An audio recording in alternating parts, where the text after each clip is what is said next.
Online abuse is a growing problem, especially for women. Walthamstow MP Stella Creasy, together with fellow politicians, trade unionists and other campaigners, recently held a conference called Reclaim the Internet to discuss the problem. I asked Stella Creasy about the aims of the conference. The Reclaim the Internet conference is part of a campaign that a group of us have put together cross-party to mimic the Reclaim the Streets campaign from the 1960s. We are very concerned that online harassment and abuse is actually shutting down free speech. It's making lots of people feel like they're not welcome online, so we're missing out on what they have to say. Just as in the 1960s when people suggested that women to keep safe should stay indoors, and actually people said, well, hang on a minute, then that means that women aren't free. So we feel that the Reclaim the Streets ethos is that we should reclaim the internet as a space for everyone by challenging online harassment. Now that is a role for all of us in terms of, does the law work, are the prosecutions working, but actually also how do we change the culture where the kind of behaviour and the kind of language and the kind of abuse and hate that we've seen gets challenged rather than the victims having to put up with it. I then spoke to Chris Keats, whose union represents teachers, about the problem of cyberbullying in education.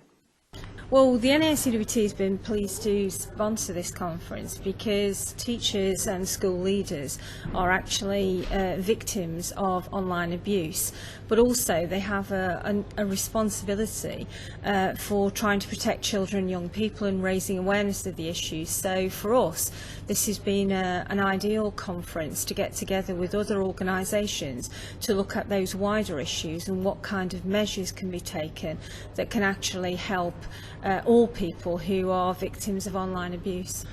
One of those attending, Jennifer Swallow from the pressure group All Rise, explained to me how this wasn't just a problem for young people. Of course, it's a really keen issue for the youth. However, it's not just a youth issue, and in fact what All Rise is bringing forward is that in order to bring about change in this, we all need to be role modelling what good looks like, what responsibility looks like. And so if young people are seeing adults behaving hideously to one another, then why should they follow a different set of rules? We need to be role modelling what responsibility is. One of the other delegates was Larissa Kennedy, an 18-year-old advocate for girl guiding. She explained to me some of the problems she and her friends had suffered. It's just much too prevalent in today's world.